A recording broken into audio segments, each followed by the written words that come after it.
Que vous soyez acteur du monde de l'EdTech ou simplement curieux de la transformation de l'éducation et de la formation, ou si vous souhaitez vous former à de nouvelles connaissances et compétences, ce podcast est fait pour vous. Nous allons continuer à vous éclairer sur ce monde en perpétuelle ébullition. Je suis Anne-Charlotte Monneret, DG d'EdTech France, l'association des entreprises qui mettent la technologie au service de l'éducation et de la formation. Alors aujourd'hui, nous accueillons Thomas Fauré, fondateur et CEO de Waller, qui propose un réseau social souverain et sécurisé. Réseau social qui est aujourd'hui de plus en plus utilisé, notamment dans l'univers de l'enseignement supérieur. Bonjour Thomas. Bonjour Anne-Charlotte. Bienvenue parmi nous, je suis ravie de t'avoir au micro. Donc tu es de base ingénieur, tu as d'abord travaillé chez Safran et sur le projet Autolib, si je dis pas de bêtises. Est-ce que tu pourrais nous dire, avant de nous présenter Waller, comment ces premières expériences t'ont donné envie d'entreprendre, et d'entreprendre d'ailleurs dans le secteur où tu es aujourd'hui ? Alors je crois que même si je le savais pas au début, j'ai toujours aimé entreprendre, j'ai toujours aimé en fait inventer des trucs et en particulier moi ce qui m'a passionné assez rapidement depuis assez jeune, c'est l'informatique, c'est le code, le codage, et donc j'ai toujours développé des outils, et puis un jour voilà, il s'est trouvé que j'ai démarré à coder Waller. Je savais pas que ça allait être une entreprise, qu'on accueillerait un jour autant d'utilisateurs, mais ce projet finalement il est resté et j'en ai fait mon métier. Et du coup, c'était en quelle année ça que tu as commencé à travailler dessus ? Alors les toutes premières lignes de code de Waller, je crois qu'elles datent de fin 2010, mais il a fallu attendre mai 2013 pour que la société puisse se créer, parce qu'au départ moi je travaillais un peu pour un projet personnel en fait, qui au fur et à mesure m'a pris beaucoup d'heures, beaucoup de temps, et en fait je suis rentré un peu par hasard dans le groupe Bolloré à l'époque, et finalement j'ai réussi à convaincre Vincent Bolloré de transformer ce projet personnel en entreprise. Et donc Waller a cette caractéristique d'être une start-up qui est née au sein d'un grand groupe industriel français. Alors on appelle ça l'intrapreneuriat, peut-être, je sais pas. Enfin, en tout cas, j'avais démarré Waller un peu avant de rentrer chez Bolloré. Et puis voilà, donc j'étais à la tête d'une filiale du groupe Bolloré. Bon, on était 3 ou 4 personnes au départ. C'était une petite filiale.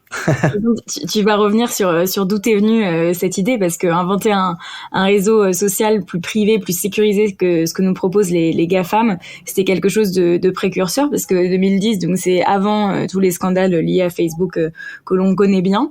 Donc est-ce que tu pourrais nous dire d'où t'es venue cette idée précise d'un réseau social différent de ce qu'on connaissait ? Oui, ça vient quand même de l'observation de ce qui se passait avec en particulier Facebook, qui commençait vraiment à se déployer partout, et très vite j'ai compris que le modèle économique de Facebook, c'était la revente de nos données personnelles. Wow. Et j'ai trouvé ça insupportable.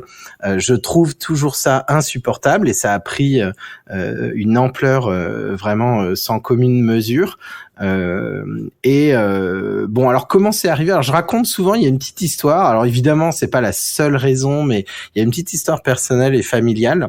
En fait, moi j'ai épousé la cadette d'une grande famille, et donc j'ai mon beau-frère, donc qui a 10 ou 15 ans de plus que moi, qui un jour vient me voir et me pose la question pour un de ses enfants. Qui alors était adolescent, je crois que le garçon avait 12-13 ans, et il demandait à son papa d'avoir le droit de créer un compte Facebook. Alors Philippe me demande ce que j'en pense, parce que moi j'ai toujours été vu dans ma famille comme le geek de service. Bon, on me demande souvent de réparer les box et tout. Bon, mais là, voilà, il m'a demandé ça. C'était une question finalement un peu philosophique aussi. Je me suis posé la question. Je me suis dit deux choses. Soit effectivement, l'enfant, on va lui dire, vas-y, tu peux, crée-toi un compte. Ça sert à rien forcément d'interdire, parce que de toute façon, si on interdit, on sait très bien que la pression sociale fera que le gamin éventuellement ira créer son compte par ailleurs. Bon voilà, il vaut mieux que les parents soient d'accord et encadrer le truc, ou alors strictement interdire le sujet. Voilà. Bon, j'ai un peu réfléchi, et plutôt que de lui faire une réponse, je me suis dit que moi j'avais ma fille qui avait 3 ans à l'époque, ma fille aînée. Et je me suis dit que jamais Myriam, ma fille, me poserait cette question, parce que moi, j'allais développer un système qui allait être un réseau social qui protège les gens et qui serait parfaitement adapté en l'occurrence aux enfants. Voilà, et c'est comme ça que ça a commencé. Donc je lui ai pas fait de réponse et j'ai commencé à coder. En me disant que tu avais 10 ans d'ici là que ta fille ait 13 ans, donc c'est exactement. Bon. et là, on est 10 ans après. Bon, elle vient d'avoir 14 ans. Elle m'a toujours pas demandé. Donc bon, j'ai plutôt réussi pour le moment. Même carrément réussi. Et justement, l'idée de créer un réseau sans pub, sans revente de données, comment tu t'assures d'un modèle économique qui soit tenable sur le long terme? Est-ce que c'était quelque chose que tu avais envisagé dès le début ou c'est venu un peu après, quand tu avais tes utilisateurs, tes milliers d'utilisateurs qui étaient déjà sur Waller? Non, c'est venu bien sûr après. Ce qui est premier, c'est l'envie de créer une place numérique sécurisée, une place d'échange sur Internet qui permette de sécuriser les internautes. C'est ça le projet initial, principal et qui a perduré. Évidemment, la question du modèle économique s'est posée à partir de 2013 puisqu'on a monté une entreprise. Évidemment, on avait quelques moyens pour pas tant que ça d'ailleurs hein, pour embaucher, mais rapidement en fait, il s'est trouvé que notre système a commencé à intéresser au départ peut-être le milieu des associations, le milieu associatif. Et puis finalement beaucoup d'organisations de tout type et en fait on a vraiment orienter le développement de Waller vers une plateforme où les organisations peuvent créer elles-mêmes leurs réseaux sociaux et maintenant leur plateforme collaborative et de communication entière, puisque vraiment le produit a beaucoup évolué en ce sens. Et le modèle économique, il a suivi finalement cette demande parce que c'est un modèle B2B de vente de licences, un modèle SaaS classique. Mais toujours avec cette partie gratuite qui est très importante pour moi. Waller est beaucoup utilisé. Je crois que sur les dizaines de milliers de réseaux qui existent, les 2/3 doivent être des réseaux personnels. Donc utilisé par Madame Michu et ses enfants. Voilà. Mais c'est vrai que ce qui nous fait vivre aujourd'hui, c'est la vente de licences aux organisations et en particulier, bien sûr, à l'enseignement qui est un segment très important pour nous. Avec, j'imagine, des fonctionnalités freemium, donc tu as des fonctionnalités supplémentaires pour tel ou tel type d'acteur qui se débloquent selon un certain... Oui, c'est ça, c'est exactement ça. On a un service... au départ, Waller est gratuit, mais est un peu limité. On peut pas créer de réseau supérieur qui dépasse 100 personnes, avec des fonctionnalités de réseau social essentiellement. Et puis, si on passe dans les offres payantes, on a toutes les fonctions collaboratives qui se débloquent, et puis aussi maintenant toutes les capacités d'avoir un intranet complet, une digital workplace, tout ça évidemment ça s'adresse aux organisations professionnelles. Et tu parlais de l'enseignement supérieur, un segment qui a subi une révolution, notamment sur les 2 dernières années avec la crise sanitaire. Est-ce que cette orientation vers le supérieur s'est faite progressivement ou est-ce que c'était un secteur que tu souhaitais viser dès le début? Comment ça s'est passé en termes de lien avec tous ces établissements qui évidemment ont des sujets de souveraineté très forts? Oui, alors ça s'est aussi fait naturellement, c'est-à-dire que, comme je le disais, moi mon quotidien de 2013 à 2017-18, ça a été de coder. C'est-à-dire que j'avais embauché chez Waller quasiment que des développeurs.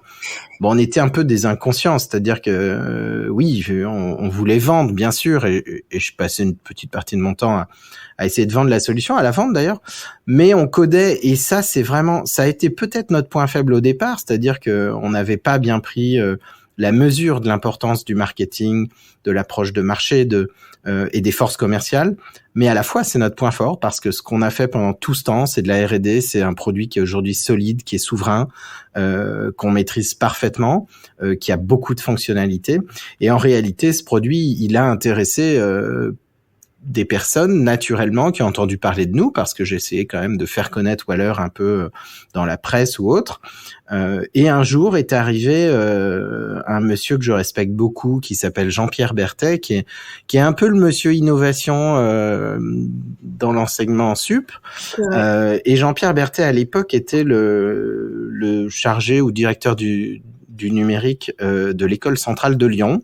Et Jean-Pierre m'a dit, c'est vachement bien ton truc. Je me rappelle, l'appel, c'était un vendredi à 19h. Enfin, il m'avait écrit un petit message, je l'ai rappelé directement. Et d'ailleurs, parenthèse pour ceux qui nous écoutent, j'ai conclu un certain nombre d'affaires le vendredi après 18h. Ça, souvent, on se dit, il faut partir tôt le vendredi. Je suis pas sûr, parce que justement, le vendredi, après 18h, les gens sont plutôt tranquilles. Bref, je ferme la parenthèse. Et donc, Jean-Pierre a été séduit tout de suite. Et il fait partie de ces personnes qui n'ont pas besoin de 10 000 discours pour décider. Et il a décidé donc de déployer Waller auprès de certains de ces écosystèmes, et en particulier un écosystème qui s'appelle le Learning Lab Network. C'est tous les gens de l'enseignement sup en France qui réfléchissent au futur, aux agencements futurs et hybrides des espaces de formation. Voilà. Bon, je suis pas expert dans le sujet, donc j'essaye de retrouver les mots, mais en tout cas, et ça a été le premier réseau de l'enseignement sup et le premier réseau sur Waller. Ça a été tout de suite, on a touché tout de suite en fait des gens qui s'intéressaient à l'innovation dans toute la France de l'enseignement sup. Voilà. Et puis après, Jean-Pierre, il est en réalité fonctionnaire, donc il était attaché au ministère de l'enseignement sup. Et ben, il nous a fait rentrer au ministère. Donc, on équipe depuis des années le ministère avec les agences. Ça fonctionne très bien. On a été d'ailleurs, Waller, ça a été la plateforme Covid d'alerte Covid, directement dirigée par le cabinet de la ministre.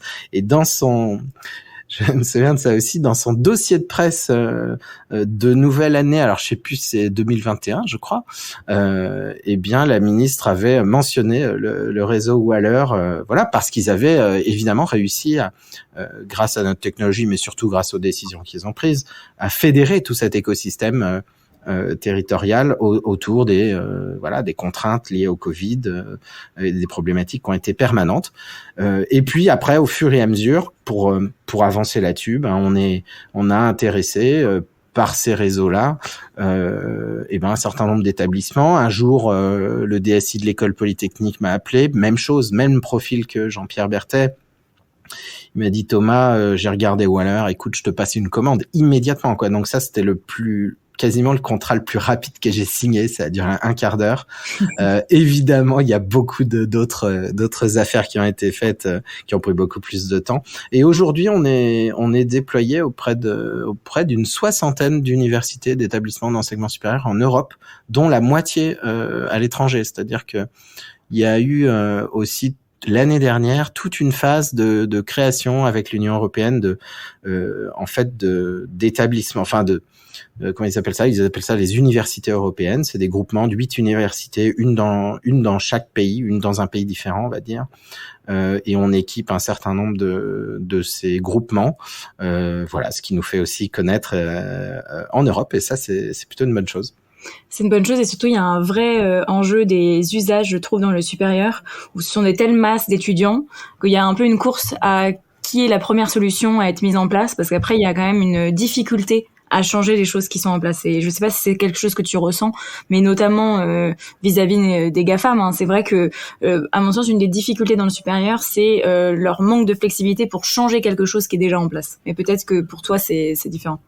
Non, c'est tout à fait vrai. Il y a un manque de flexibilité, mais que je retrouve moi beaucoup par ailleurs. Il y a aussi un manque de flexibilité dès lors qu'on a beaucoup d'utilisateurs, c'est à la fois une bonne et une mauvaise chose. Cependant, on voit des cycles aussi. Et pour entamer un sujet un petit peu moins drôle, je dirais que tous ont été très flexibles, et pas seulement l'enseignement sup, pour implémenter Teams. Donc cet argument, c'est vrai qu'on l'entend beaucoup. Souvent dans les affaires que nous suivons, ça prend un temps dingue, parce que il faut décider, est-ce qu'on est vraiment certain, est-ce que tout le monde est d'accord, toute cette conduite du changement qui est fondamentale. Et puis on voit que du jour au lendemain, tout le monde met Microsoft. Donc moi, ça me fait rire jaune. Je suis pas très je suis sorti de ma naïveté sur ce sujet, si vous voulez. Ouais. Et surtout, tu vois, la dernière enquête menée par Simone et les robots et l'association Vipinum, qui est sortie hier ou avant-hier, montrait que en 2021, plus de 80% des universités répondantes, donc à peu près 45 établissements, étaient passés sur Zoom. Et loin devant Teams, qui est seulement à 40-45%. Donc 2020, c'était Teams en premier, et 2021, c'est Zoom en premier dans le public supérieur. Hein.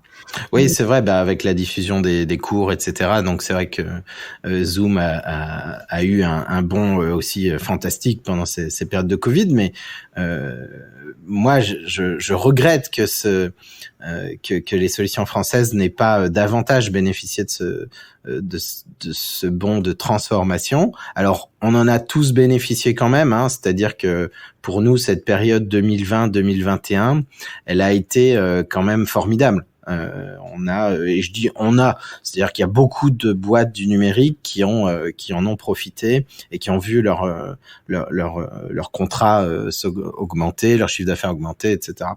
Cependant, clairement, cette crise, elle a bénéficié aujourd'hui aux GAFA. Alors je dis aux GAFA, c'est tout à fait générique, on peut tout à fait inclure Zoom dedans, même si on rajoute un Z à GAFA. Et en particulier, oui, moi je dénonce beaucoup Microsoft parce que je trouve que leurs pratiques commerciales sont insupportables, puisque l'argument principal, contrairement à Zoom d'ailleurs, c'est la gratuité. Donc nous, on a été beaucoup confrontés à nous dire oui, Waller n'est pas très cher, hein, on fait des prix tout à fait raisonnables, mais bon, vous comprenez, Teams c'est gratuit. En réalité, c'est un mensonge, hein, puisque c'est porté par la licence Office 365 qui elle-même a pris 20% d'augmentation. Bon, alors toutes ces pratiques-là, elles sont d'ailleurs attaquées en justice aujourd'hui auprès de l'Europe, hein. Donc c'est à prendre au sérieux. Mais bon, ça nous décourage pas parce que je trouve que d'abord, prenons l'exemple de Waller. Waller n'est pas une copie conforme de ces outils-là. Sur l'exemple de Zoom, alors on le met pas tellement en avant, mais on a fait, par exemple, pour Sciences Po qui utilise à la fois Waller et Zoom, on a intégré Zoom à Waller. Donc ça, là-dessus, on n'est pas forcément concurrent direct, bien sûr.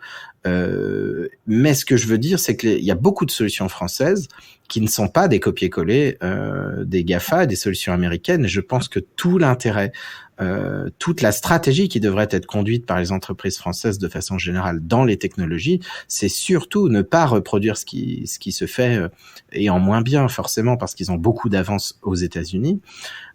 Mais plutôt d'aller inventer des solutions nouvelles et les inventer avec les acteurs. C'est-à-dire que la chance que nous avons, nous, eue, c'est d'être très proches. Je vous ai parlé de Jean-Pierre Berthet, c'est un très bon exemple, quelqu'un qui a beaucoup d'idées, qui nous a aidé à faire progresser notre produit et à l'orienter vers une spécificité liée à ses besoins en enseignement sup.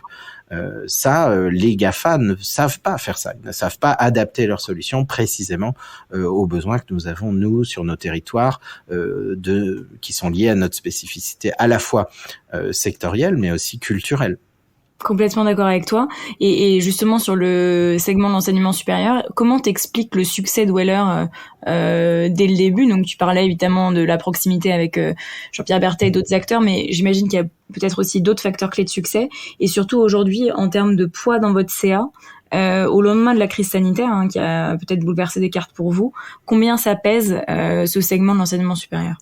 Le succès dans l'enseignement supérieur, je dirais sur 2 niveaux. Il est que l'effet boule de neige a bien fonctionné dans ce secteur pour nous, et finalement ça a alimenté un peu un cercle vertueux, c'est-à-dire que évidemment plus on avait de clients universitaires ou de grandes écoles, plus notre solution se développait en ce sens. Et donc sans être devenu un expert, Waller n'est pas une solution précisément faite uniquement pour l'enseignement sup, mais en tout cas, il y a des fonctionnalités qui ont été tout à fait développées vers cet usage. Ça, c'est la première chose. Donc, ça a bien marché, mais vous savez, ça tient à peu de gens parfois, hein. Il suffit de 2-3 personnes qui sont de bons relais pour que ça fonctionne bien. Il suffit d'avoir réussi à capter un réseau, des réseaux en fait d'acteurs territoriaux, ou nationaux, comme le ministère et comme je vous ai parlé au début de Learning Lab Network, pour faire connaître et diffuser la solution. Donc ça, c'est un peu le fait du hasard. Maintenant, ce que je pourrais dire aussi, ça c'est plus d'un point de vue philosophique, on en pensera ce qu'on en veut, c'est que c'est la petite histoire que je vous ai racontée au départ.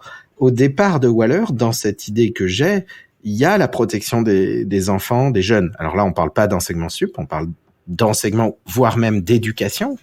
Et il y a ce souci-là, moi, que j'ai, qui est fondamental et intrinsèquement lié à ma personne, et qui peut-être dans les décisions que nous avons prises sur le produit, dans la façon d'imaginer les choses, on peut-être finalement imprimer ce qu'est Waller aujourd'hui. Mais ça, c'est plus de la philosophie. On sait pas vraiment, on n'a pas vraiment de preuves. Bon, et pour répondre à ta question sur la part aujourd'hui de marché, aujourd'hui on fait un tiers de notre chiffre d'affaires avec des organisations qui sont liées à enseignement sup et enseignement aussi, puisqu'on a eu la chance l'année dernière d'être choisi par le ministère de l'Éducation nationale. Cette fois-ci, c'était la première fois, beaucoup plus difficile à pénétrer que l'enseignement supérieur, que je trouve plus facile. Ça, c'est plutôt en termes commercial. Et on a équipé la DNE avec une plateforme qui les aide à réfléchir au futur des plateformes numériques de travail. Donc c'est assez amusant parce que Waller est une plateforme numérique de travail. Donc ils ont choisi Waller pour faire ça, pour réfléchir ensemble. Donc ça c'est formidable. Et puis on a aussi des clients dans les académies et autres. Là on a un tout nouveau client qui est l'Académie Aix-Marseille qui est en train de déployer Waller un peu partout, mais toujours pareil, le fait du hasard ou le fait de la persévérance, les deux à la fois, ça fait qu'on arrive à être satisfait. Mais bon, vous savez, j'ai l'air d'être peut-être de donner l'impression que c'est facile, c'est pas facile. Hein, il faut beaucoup de persévérance. Et puis il y a aussi des établissements qui sont partis parce qu'ils ont choisi autre chose, parce que voilà. Un autre facteur peut-être qui paraît important, c'est que Waller c'est un outil de communication générique. Qui essaye d'implémenter tout un côté professionnel, c'est-à-dire ce qu'on appelle le collaboratif, la gestion des fichiers, la gestion des événements, toutes ces choses-là. En fait, généralement, ces sujets-là touchent au travail et sont donc plus adaptés en réalité au milieu de l'entreprise. Or, il y a tout un mouvement pour moi dans l'enseignement supérieur qui consiste à professionnaliser l'enseignement, c'est-à-dire rapprocher les élèves d'une vie professionnelle qu'ils auraient plus tard. Alors un autre facteur clé de succès, en réalité, c'est que l'enseignement supérieur, pour moi, est en train de changer aussi sa façon d'enseigner, et j'ai l'impression que toute cette façon de changer amène davantage les étudiants à se projeter dans le monde professionnel dès l'enseignement supérieur. Et c'est la raison pour laquelle l'apprentissage au travail en commun, l'apprentissage du collaboratif a aussi été très adapté au milieu de l'enseignement supérieur, alors même que Waller proposait ses services au milieu de l'entreprise. En réalité, aujourd'hui, ça correspond vraiment à un besoin réel et pédagogique, à mon sens, qui est de plus en plus implémenté dans les établissements post-bac. Et ouais, complètement d'accord avec toi. Et niveau budget, parce que parfois cet écosystème lié à l'éducation, que ça soit dans le supérieur ou l'éducation nationale, ils n'ont pas forcément des budgets fléchés pour ce type d'outils numériques. Qu'est-ce qu'ils attendent en fait? Qu'est-ce qu'ils recherchent? Et comment tu gères cet aspect budget? Est-ce que ça vient encore dans les conversations post-crise sanitaire d'ailleurs? La question du prix a toujours été centrale. Effectivement, les internautes, d'une façon générale, pas seulement les décideurs, pensent que les services sur Internet sont gratuits. C'est vraiment une idée qu'il faut déconstruire. Parce que, comme on le dit, vous savez, il y a rien de gratuit. En particulier, quand c'est gratuit, c'est peut-être qu'on exploite un peu trop vos données personnelles. Donc, ce sujet du prix, il est abordé raisonnablement par nos clients, qui s'avèrent tous avoir du budget. Voilà, clairement. Donc, pour nous, c'est plus tellement un problème, d'autant qu'on a adapté nos grilles tarifaires à l'enseignement, parce qu'effectivement, quand même, ils n'ont pas nécessairement les capacités financières que peuvent avoir des entreprises dans le privé.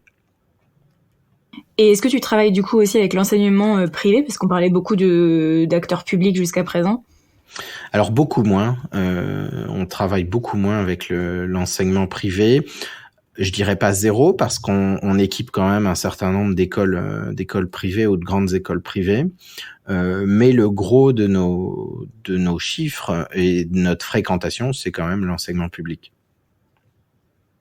Et c'est étonnant parce que c'est pas forcément ce qu'on retrouve avec d'autres solutions EdTech qui travaillent davantage avec le privé que avec le secteur public. Et est-ce que tu trouves que les arguments de discussion ont évolué dans tes conversations commerciales post-crise sanitaire, même tu sais dans le rapport à une entreprise privée qui n'était pas forcément évident pour un acteur public avant. Est-ce que tu trouves que le Covid a transformé ces rapports-là ?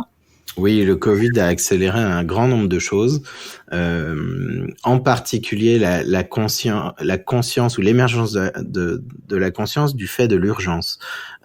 C'est-à-dire que oui, les acteurs qui sont aujourd'hui nos clients ont compris qu'ils ne pouvaient plus développer par eux-mêmes ou même parfois entretenir des solutions open source par eux-mêmes parce qu'ils comprennent qu'il y a quand même non seulement des coûts mais surtout du temps et des compétences qui sont requises et qu'aujourd'hui créer du logiciel c'est pas un métier, c'est 1000 métiers ou 1 million de métiers, c'est-à-dire que chaque entreprise a sa propre compétence et a développé ça pendant des années. Nous, Waller, nous savons faire des réseaux sociaux d'entreprise et des plateformes collaboratives.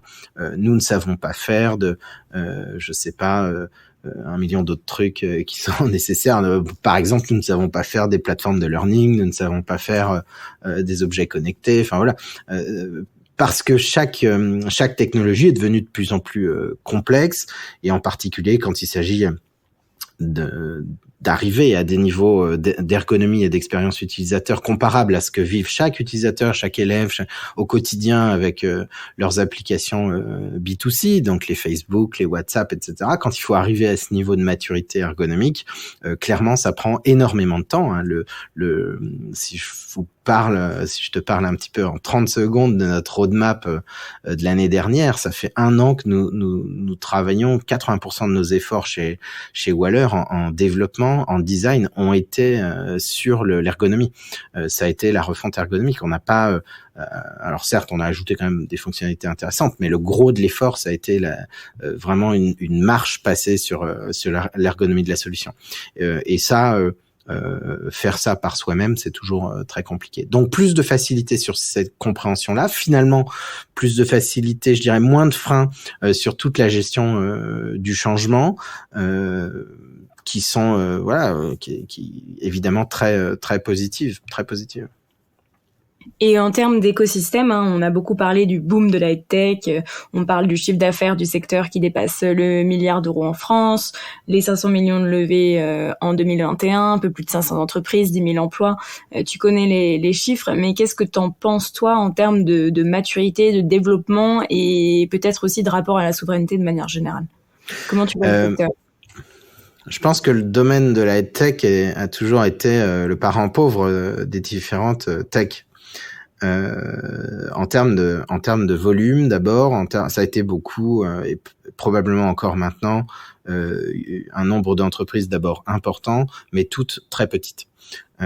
Et ça, c'est effectivement lié au marché qui est derrière, lié à la prise de décision, lié aux enjeux de budget, lié probablement maintenant aussi beaucoup à la saturation des GAFA comme dans d'autres domaines.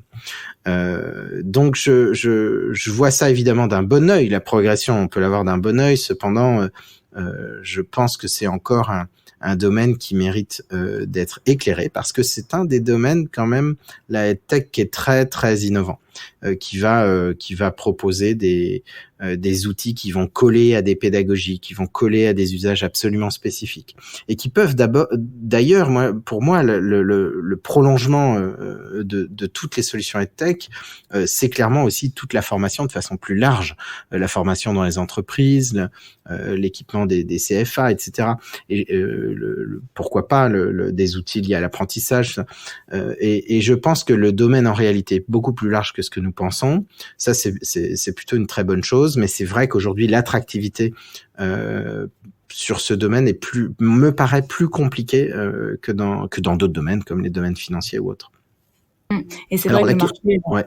Pardon, je te coupe, le marché va se consolider. On commence à avoir certains rachats, d'ailleurs, qui sont souvent des rachats, et peut-être que tu pourras rebondir là-dessus, par des acteurs américains. C'est vrai qu'il y a un risque à avoir trop longtemps trop de petites solutions, c'est qu'il y a un risque de rachat aussi par des acteurs étrangers. Donc c'est un cycle. Il faut que le marché grossisse aussi grâce à des financements privés et des levées de fonds. Mais après, tu pourras nous en parler parce que c'est aussi ton quotidien de 2021.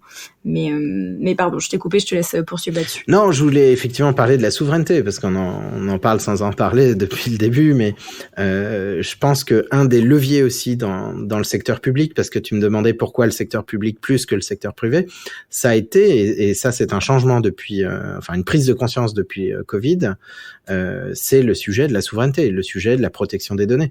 En réalité, tout ce qui touche à l'éducation et tout ce qui touche à l'enseignement, et surtout évidemment dans le public, c'est très lié aussi avec tous les sujets de données sensibles de l'État. Ça pourrait pour moi être comparable aux enjeux qui se trouvent dans la santé ou autres. Ces données-là, elles ne peuvent plus aujourd'hui être confiées systématiquement à des clouds américains.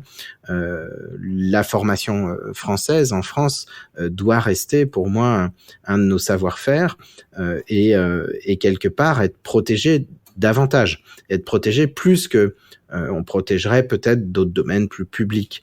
Voilà, et donc je pense que cet argument de la souveraineté, certains le comprennent, c'est un vrai levier pour nous dans le discours commercial, c'est-à-dire dans la façon de présenter Waller, et c'est alors tous nos interlocuteurs n'ont pas le même niveau de conviction ou de conviction, mais je dois dire que le milieu de l'enseignement est un milieu où ce sujet émerge plus que dans d'autres milieux. Et ça, c'est vrai quasiment dans tous les secteurs publics confondus.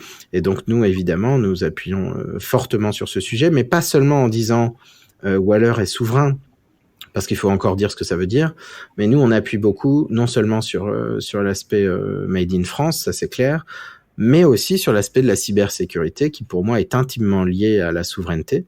C'est-à-dire que c'est à partir du moment où je suis capable de proposer une solution qui sécurise absolument les données de mes clients que ce client est en réalité souverain chez lui. Et tu trouves pas qu'il y a une prise de conscience générale quand même relativement forte depuis quelques années, que ce soit mis sur le devant de la scène par les sujets de cybersécurité, que ça soit mis sur le devant de la scène par des enjeux de cloud européens. Je trouve que les internautes commencent à y faire de plus en plus attention. Et qu'est-ce que t'en penses? Et si tu es d'accord, qu'est-ce que ça impacte pour Waller? Oui, je suis absolument d'accord. Alors ça date en réalité du scandale Cambridge Analytica. C'est à partir de ce moment qu'on a vu dans les médias grand public le sujet de la souveraineté numérique arriver avec force. Et d'ailleurs, à cette époque, moi, j'avais été beaucoup interrogé sur ce sujet. Aujourd'hui, le sujet de la souveraineté numérique est un sujet qui est en passe de devenir un sujet commun. On le voit à travers les présidentielles, où chaque candidat, sans exception, alors peut-être une exception quand même pour le gouvernement actuel, mais chaque candidat a évoqué ces sujets de souveraineté numérique. Certains appellent ça l'autonomie stratégique ou autre chose, mais en tout cas, ça a été abordé par tous, et tous disent et comprennent l'importance de retrouver une certaine maîtrise de nos technologies et de notre industrie de façon générale.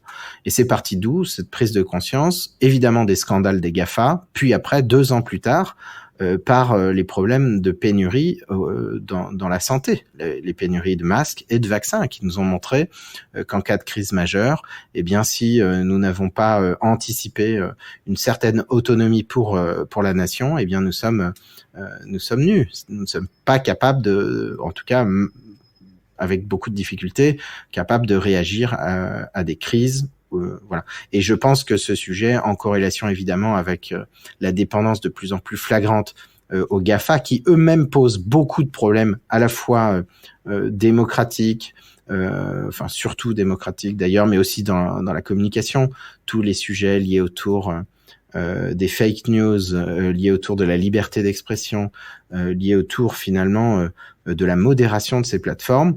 Tout ça donne finalement un tableau aujourd'hui très nuancé où beaucoup de citoyens, je crois, ont conscience de ces choses et de plus en plus sérieusement. Parce qu'évidemment, nous, dans nos domaines, ça fait un moment qu'on en a conscience, mais je pense qu'il faut que ça rentre maintenant vraiment dans le domaine politique. Complètement d'accord avec toi, et on voit aussi émerger des cursus dédiés aux humanités numériques qui intègrent justement cette notion d'éthique, de transparence des algorithmes, d'ouverture des boîtes noires, etc. Et je trouve que à partir du moment où il y a des formations spécialisées sur ces sujets, il y a plus de chances que ça soit porté au niveau politique. Mais après, on en est encore en effet très loin de cette souveraineté. Enfin, l'actualité de McKinsey, on va pas s'étendre dessus, mais c'est d'autres. Il y a un lien direct. Moi, je voulais te parler de RGPD parce que c'est souvent vu comme contrainte, mais ça a quand même participé fortement à éveiller les consciences sur toutes ces thématiques. Qu'est-ce que t'en penses? Où tu penses qu'on en est avec le RGPD en termes de perception, en termes d'application? Quel est ton avis là-dessus? Mon avis d'abord, c'est que c'est une très bonne chose parce que c'est la prise de conscience législative et la création d'un outil de législation qui, pour une fois, impose ses règles au monde. C'est ça le but. Quand je dis au monde, c'est n'importe quelle solution accessible depuis nos territoires européens, solution Internet, doit être évidemment conforme à la réglementation et à la protection des données. Alors, on peut toujours critiquer le RGPD. Le RGPD est critiquable, ça, il y a pas de doute. D'abord, c'est critiquable parce que certains disent que c'est trop faible. Certains disent que ça a été beaucoup d'efforts et c'est encore beaucoup d'efforts pour nos toutes petites boîtes, alors que le but c'était vraiment de pouvoir réguler ce qui était fait de nos données. Par les géants du numérique. Moi, ce que je pense, c'est que c'est un effort louable qui doit rentrer dans notre investissement aussi en tant qu'entreprise, mais surtout que c'est une opportunité. C'est-à-dire que ceux qui font respecter le RGPD vraiment doivent le faire savoir, parce que le problème du RGPD, c'est qu'il n'est pas aujourd'hui respecté par les géants du numérique. Quoi qu'on en dise, ils ont peut-être mis les petites pop-up pour valider les cookies. Bon, c'est pas ça le RGPD. Enfin, c'est pas évidemment pas du tout restreint qu'à ça. Et on a vu encore. On voit scandale après scandale. C'est-à-dire que les GAFA n'en ont rien à faire des données des Européens et les exploitent sans vergogne pour alimenter leurs modèles économiques. Complètement d'accord avec toi. Et niveau développement de Waller, connaissance de ton entreprise, est-ce que ça a eu un impact, l'arrivée de ce règlement? Ça a eu un impact positif et même sur la durée, parce que l'acheteur, si je me mets dans la tête de l'acheteur, parce que c'est important, si on veut développer nos entreprises, il faut réfléchir aux acheteurs. L'acheteur ne connaît pas forcément très bien le RGPD.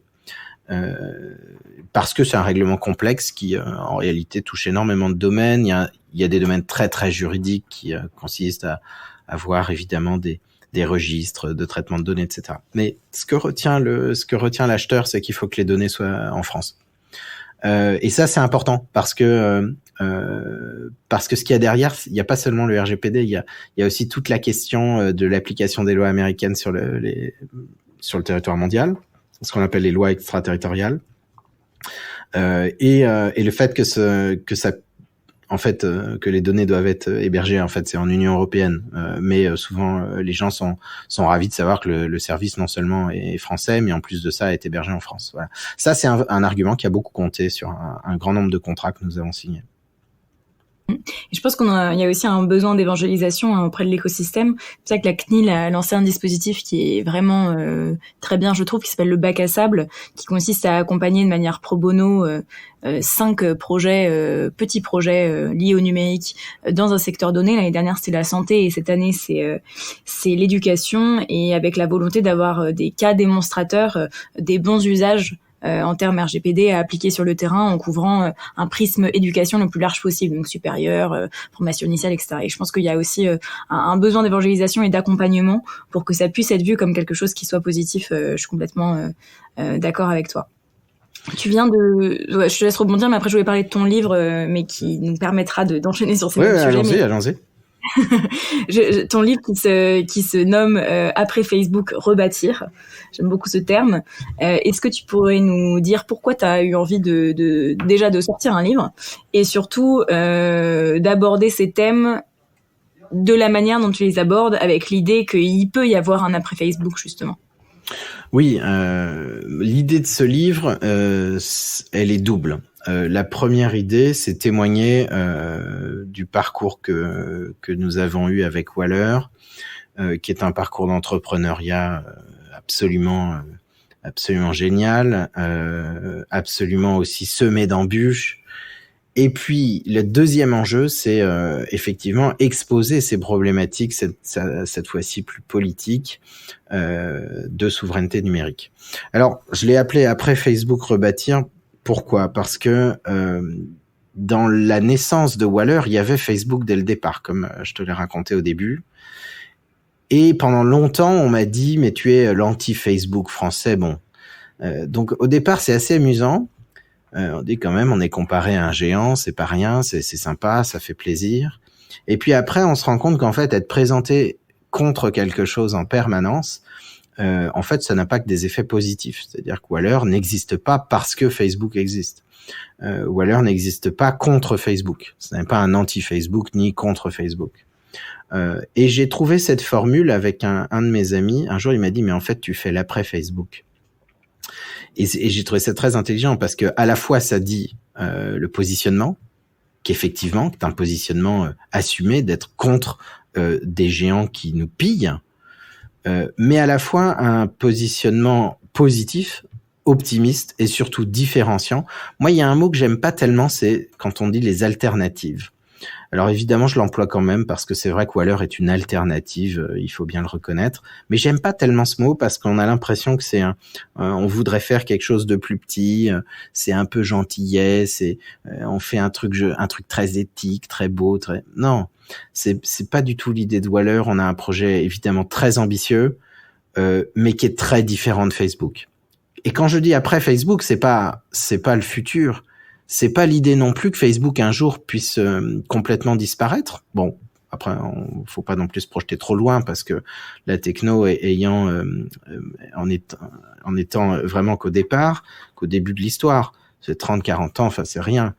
Il faut pas se projeter non plus trop loin. Facebook disparaîtra probablement un jour. Bon, mais en tout cas pas tout de suite. Donc l'idée de l'après Facebook, c'est plutôt l'idée de l'utilisateur ou de l'internaute qui se dit moi je veux pas utiliser Facebook et après je fais quoi, et parce que j'ai besoin de communiquer, parce que l'idée même du réseau social elle est intrinsèquement humaine, l'idée même de communiquer sur internet de façon privée ou publique, ça doit être évidemment fourni à l'internaute, et donc c'est plutôt cette idée-là de dire on va refaire quelque chose, on va faire quelque chose de différent.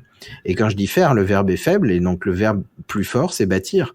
Alors au départ, ce livre, je voulais l'appeler après Facebook, la reconquête, dans cette idée de reconquête de notre souveraineté numérique. Et puis Éric Zemmour a pris ce nom pour son parti juste avant la sortie du livre. Donc on a choisi un autre verbe pour pas mettre le même mot. Mais il y a aussi cette idée de la reconquête quand même, d'un territoire qui nous échappe, un territoire numérique qui nous échappe. Et l'idée de rebâtir, c'est ça, c'est reconstruire. Alors c'est une idée très forte pour moi et qui en réalité vient en contraposer avec beaucoup d'autres façons d'entreprendre. On entend en permanence le fait qu'il faut disrupter. Disrupter, ça voudrait dire, et ça veut dire créer des choses qui n'existent pas, rompre une tranquillité de marché en changeant, en introduisant finalement les facilités numériques dans un marché qui n'en bénéficiait pas. On pense tous à Blablacar, on pense tous à tous ces services qui sont même bancaires maintenant, d'où l'explosion des fintech qui facilitent la relation avec la banque, donc c'est les néobanques. On pense tous à Uber, l'uberisation de beaucoup de services. Ça, c'est la disruption. Moi, je pense que dans certains domaines, et en particulier les domaines stratégiques, qui mériteraient d'avoir des briques souveraines, je pense que dans ces domaines, il ne faut pas disrupter, mais il faut rebâtir. Et c'est quelque chose de très difficile à entendre parce que 1, ça coûte de l'argent, 2, c'est long, 3, on a déjà les solutions américaines ou étrangères qui existent. Exemple, on voit la difficulté de ce sujet. Exemple, Quant, qui a eu beaucoup de difficultés, qui a réussi au départ dans l'image à vendre cette idée qu'on pouvait rebâtir un moteur de recherche européen. Malheureusement, les gens qui ont été à la manœuvre ont, à mon sens, trahi leur projet. On a vu des initiatives d'OS souverains, même de serveurs souverains physiques. On voit encore l'exemple des puces électroniques, parce que ça c'est le nerf de la guerre, mais on voit à quel point on est lié aux Américains. L'idée de Waller, c'est de rebâtir un système de zéro et de pouvoir en faire un système différent parce qu'il a été rebâti de zéro, pas parce qu'il disrupte quoi que ce soit. Alors moi, je respecte beaucoup ceux qui évidemment entreprennent sur des sujets de disruption, ils sont absolument nécessaires, mais malheureusement, je crois qu'aujourd'hui, il y a un vrai sujet, le vrai sujet de la souveraineté n'est pas celui de réussir à gagner le prochain combat qui, de toute façon, à mon sens, est déjà gagné par les Américains. Je prends quelques exemples, à savoir la blockchain, l'intelligence artificielle. Enfin, on peut prendre tous les buzzwords de ces derniers mois ou dernières années. Bientôt, l'informatique quantique. Tous ces sujets-là, les Américains ont 20 ou 30 ans d'avance sur nous. Donc, quand j'entends des politiques dire ça sert à rien de se battre sur le cloud, mais allons-y, on va réussir à émerger, à être le leader mondial sur l'informatique quantique. C'est très beau, mais moi je pense que c'est une grosse erreur qui a d'ailleurs été commise plein de fois, 100 fois, 1000 fois avant. Donc, je pense que toute cette stratégie qui consiste à essayer d'identifier par avance ce qui va être l'industrie du futur numérique et de se positionner en premier mondialement, c'est méconnaître ce que font l'avance considérable qu'ont les États-Unis et maintenant la Chine, et on peut citer Israël, on peut citer la Corée du Sud, on peut citer beaucoup de pays qui ont mené en réalité une politique du rebâtir. Prenons la Chine en exemple, quand ils ont décidé de ne plus dépendre des technologies américaines, 15 ou 20 ans après que les États-Unis aient créé l'ordinateur personnel, etc., les Chinois ne savaient rien faire, à part des puces, à part des circuits électroniques, ce qui a quand même, à mon avis, été beaucoup aidé. Ils ont décidé de tout refaire.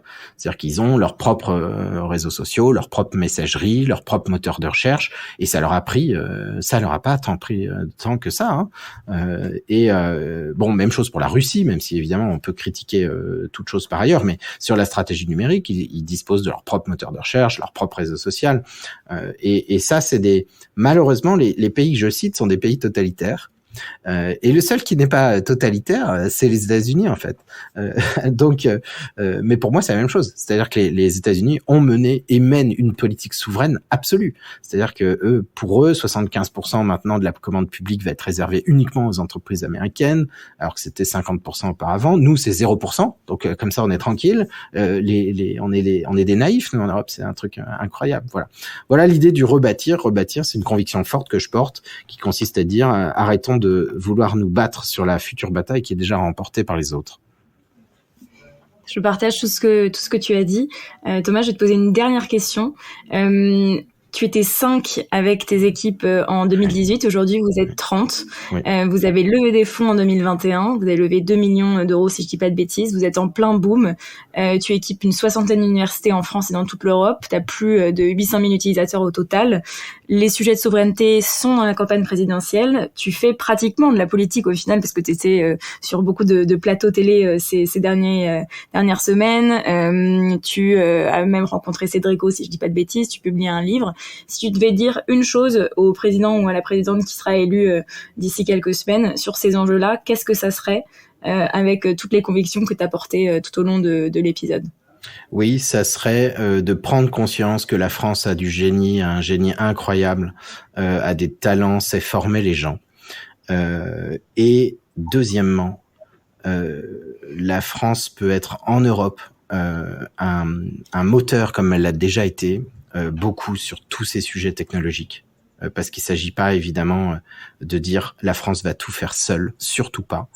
Mais en revanche, elle a du talent, elle a de l'énergie, et surtout, elle défend une culture depuis bien longtemps, qui n'est pas la culture de la consommation à tout prix, qui n'est pas la culture ultra-libérale américaine, qui est une culture qui est empreinte de liberté, qui est empreinte de protection des gens, de secret des correspondances, toutes ces choses qui ont forgé la Révolution française et les droits de l'homme, pour être très clair.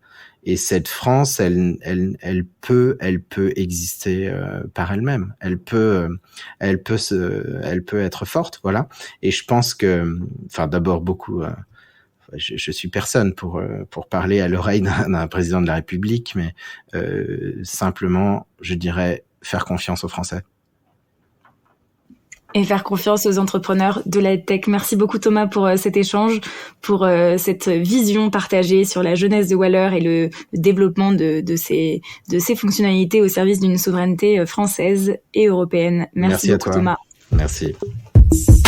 Que vous soyez acteur du monde de l'EdTech ou simplement curieux de la transformation de l'éducation et de la formation, ou si vous souhaitez vous former à de nouvelles connaissances et compétences, ce podcast est fait pour vous.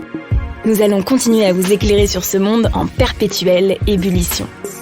Si vous voulez nous suivre et nous soutenir, abonnez-vous au podcast EdTech France, disponible sur l'ensemble des plateformes d'écoute. N'hésitez pas à le noter, 5 étoiles, et à en parler autour de vous.